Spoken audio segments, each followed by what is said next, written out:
Puji nama Tuhan, saudara. Hari ini kita akan sama-sama merenungkan sebuah keluarga, yaitu keluarga Yairus. Markus 5 ayat 21 sampai ayat yang ke-43 kita akan melihat peristiwa itu. Kita tahu bahwa Yairus adalah seorang kepala rumah tangga. Markus maupun Lukas mencatat bahwa dia juga seorang kepala rumah ibadat yang ada di Galilea. Mari kita baca mulai dari ayat yang ke-21. Sesudah Yesus menyeberang lagi dengan perahu, orang banyak berbondong-bondong datang lalu mengerumuni dia, sedang ia berada di tepi danau. Sesuatu yang menarik sebenarnya di ayat yang berikutnya. Datanglah seorang kepala rumah ibadat yang bernama Yairus. Reaksi Yairus berbeda dengan reaksi orang banyak di ayat 21. Karena ketika Yairus melihat Yesus, ayat itu dikatakan, tersungkurlah ia di depan kakinya. Di ayat 21, orang banyak berbondong-bondong mengerumuni Yesus, tetapi tidak dicatat di sana bahwa orang banyak itu tersungkur di depan kaki Yesus. Memang, orang yang tersungkur di depan kaki Yesus, tersungkur kepada Yesus, itu bisa karena rasa hormat. Yang kedua, bisa karena merasakan kekuatan hadirat Tuhan. Yang ketiga, bisa karena merasa bersalah seperti yang dilakukan oleh perempuan yang pendarahan 12 tahun ketika Yesus merasa siapa yang menjamah jubahku. Perempuan itu kemudian tersungkur dan mengatakan bahwa dialah yang sudah menjamah jubah Yesus. Kemudian orang tersungkur di depan kaki Yesus bisa karena ucapan syukur, seperti salah satu orang yang mengalami kesembuhan dari kustanya. 10 orang pergi ke imam, tetapi hanya 1 orang yang kembali kepada Yesus untuk mengucap syukur. Orang itu tersungkur di bawah kaki Yesus. Kemudian yang berikutnya, orang tersungkur di kaki Yesus karena memang dia sedang mengalami beban pergumulan yang begitu berat. Dan itulah yang sedang dirasakan oleh Yairus. Dia tersungkur karena ada beban berat yang dia sedang gumuli. Anaknya sakit dan hampir mati. Di ayat yang ke-23, dan memohon dengan sangat kepadanya. Jadi kata memohon dengan sangat ini bukan hanya terdesak oleh kebutuhan, oleh beratnya beban, tetapi kata memohon dengan sangat ini berarti satu keyakinan bahwa Yesus sanggup menolong, mengharapkan sekali. Dia tahu bahwa hanya Yesus satu-satunya pertolongan dan tidak ada yang lain. Makanya dikatakan, dan memohon dengan sangat kepadanya, anakku perempuan sedang sakit, hampir mati. Datanglah kiranya, dan letakkanlah tanganmu atasnya, supaya ia selamat dan tetap hidup.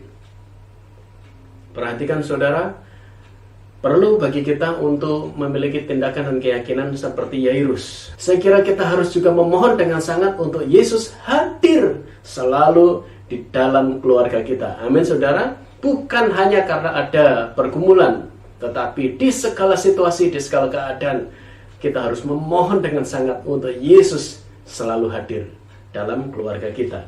Ayat 24, lalu pergilah Yesus dengan orang itu. Orang banyak berbondong-bondong mengikuti dia dan berdesak-desakan di dekatnya. Kita lompat ayat yang ke-35. Ketika Yesus masih berbicara, Yesus ini saat itu berbicara kepada perempuan yang pendarahan 12 tahun yang sudah mengalami kesembuhan. Kalau Yesus berbicara berarti apa yang disampaikan oleh Yesus, apa yang keluar dari mulut Yesus itu firman. Ya. Dan ketika Yesus masih berbicara, ketika Yesus sedang menyampaikan firman-Nya, ya firman yang meneguhkan perempuan yang sedang sakit pendarahan itu, yang sudah mengalami kesembuhan, datanglah orang dari keluarga kepala rumah ibadat itu dan berkata, anakmu sudah mati. Apa perlunya lagi engkau menyusah-nyusahkan guru? Perhatikan, saat Yesus sedang menyampaikan firman-Nya dan tahu-tahu muncul berita negatif, kabar celaka, kabar duka cita. Dan kabar itu mungkin bisa memutuskan pengharapan dalam diri Yairus yang tadinya bersemangat, berpengharapan. Yairus bisa saja terpengaruhi dan dia merasa putus asa dan menyerah. Karena apa? Harapannya pupus. Nasi sudah menjadi bubur. Anaknya kini mati. Tadi sakit keras ketika dia sedang minta tolong kepada Yesus, tetapi datang kabar bahwa anaknya mati. Lihat ayat 36. Tetapi Yesus tidak menghiraukan perkataan mereka. Ini yang harus kita tiru. Yesus tidak menghiraukan perkataan mereka. Ini juga satu penekanan bagi kita sekalian. Ketika Yesus sedang berbicara, membangkitkan kekuatan iman kita, dan ketika ada kabar yang bisa melemahkan iman kita, jangan hiraukan. Yesus tidak menghiraukan perkataan mereka, dan ini satu dorongan bagi kita selain. Dan berkata kepada kepala rumah ibadat, jangan takut, percaya saja. Supaya tidak takut dan tetap percaya, jangan hiraukan. Ya, kabar-kabar yang melemahkan, kabar-kabar yang tidak membangkitkan kekuatan iman. Kemudian ayat yang ke-38. Mereka tiba di rumah kepala rumah ibadat dan di sana dilihatnya orang-orang ribut, menangis dan meratap dengan suara nyaring. Memang karena apa? Duka cita. Ayat 39. Sesudah ia masuk, ia berkata kepada orang-orang itu, mengapa kamu ribut dan menangis? Anak itu tidak mati tetapi tidur. Yesus sedang menyampaikan firman-Nya, ya.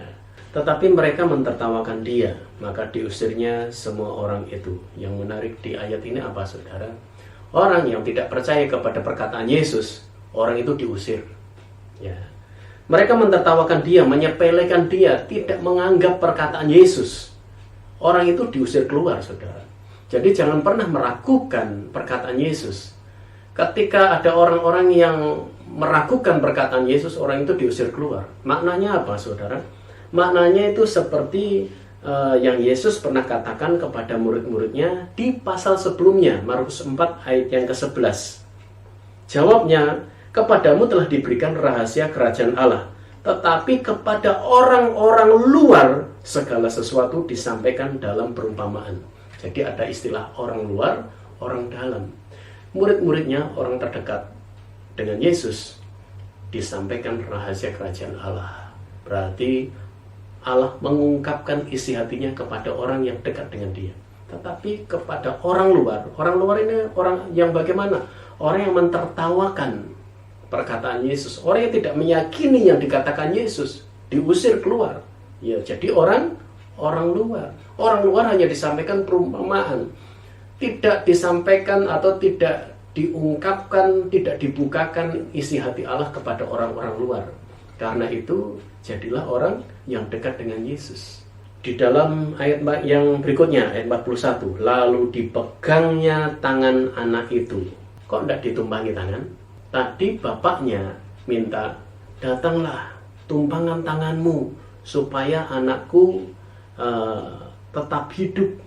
Ya, tadi kita sudah baca ayat itu. Tetapi ketika Yesus sudah berjumpa dengan anak itu, Yesus tidak menumpangkan tangan, tetapi dipegangnya tangan anak itu. Ya, dan katanya, talitakum, yang berarti, hei anak, aku berkata kepadamu, bangunlah. Terjadi kebangkitan, terjadi kehidupan.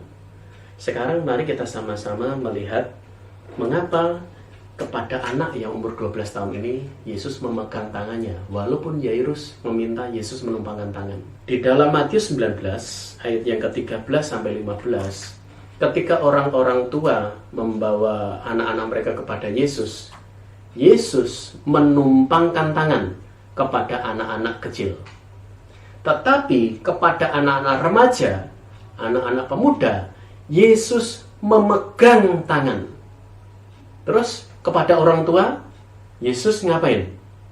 Yesus menggendong. Di dalam Yesaya 46 ayat yang keempat, ya, sampai masa tua dan sampai masa putih rambutmu, aku menggendong kamu.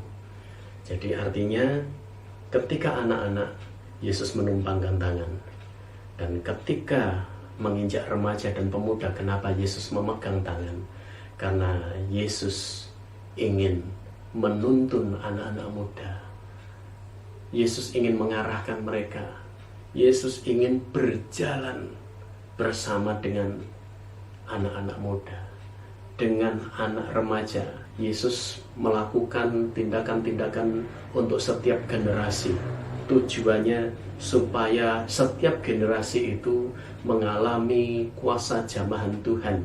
Dan sampai dengan putih rambut kita, Yesus menggendong, berbicara tentang pemeliharaan Allah yang sempurna. Ayat 42, seketika itu juga anak itu bangkit berdiri dan berjalan, sebab umurnya sudah 12 tahun. Semua orang yang hadir sangat takjub. Ayat yang ke-43, dengan sangat ia berpesan kepada mereka supaya jangan seorang pun mengetahui hal itu. Lalu ia menyuruh mereka memberi anak itu makan. Orang tuanya disuruh memberi makan.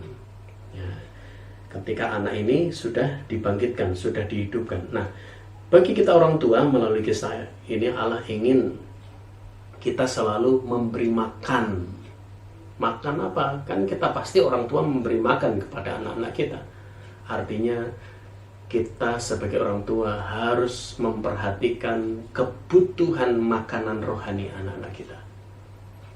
Karena ketika Yesus membangkitkan anak ini, Yesus menyuruh orang tuanya, kasih dia makan. Ya, itu yang pertama dilakukan. Artinya anak-anak muda harus diperhatikan kebutuhan makanan rohani mereka. Ini tanggung jawab kita sebagai orang tua. Ini tanggung jawab kita sebagai orang-orang yang memiliki anak-anak dalam masa pertumbuhan mereka, pergaulan mereka. Karena di dalam Mazmur 119 pun di sana dikatakan, dengan apakah seorang muda mempertahankan kelakuannya bersih, dengan menjaganya sesuai dengan firman-Mu. Firman Allah harus menjadi makanan rohani. Kita sebagai orang tua harus memperhatikan, memberikan penekanan supaya mereka selain takut akan Tuhan, mereka juga benar-benar setiap hari mengkonsumsi firman Allah sebagai makanan rohani. Puji nama Tuhan. Hari ini kita sudah belajar dari satu keluarga, yaitu keluarga Yairus. Mungkin saudara mengalami saat-saat seperti keluarga Yairus, saudara mengalami beban yang berat. Tetapi percaya saja, jangan takut kabar berita yang melemahkan. Karena mujizat ada di tangan kita ketika ada Yesus di dalamnya. Kita satu dalam doa. Terima kasih Bapa di surga, bersyukur kepadamu, kami boleh diberkati, dibangunkan, kami boleh meyakini bahwa bagi segala generasi Engkau berkarya Tuhan. Kepada anak-anak Engkau menumpangkan tangan, kepada remaja dan pemuda Engkau memegang tangan mereka, dan kepada orang-orang yang tua Engkau menggendong mereka. Berbicara tentang pemeliharaan yang luar biasa, kami bersyukur Tuhan bahwa Engkau Allah yang peduli dalam kehidupan kami. Bersyukur kepadamu, kami alaskan dalam nama Tuhan Yesus Kristus. Haleluya, amin. Mujizat terjadi bagi kita sekalian. Puji nama Tuhan.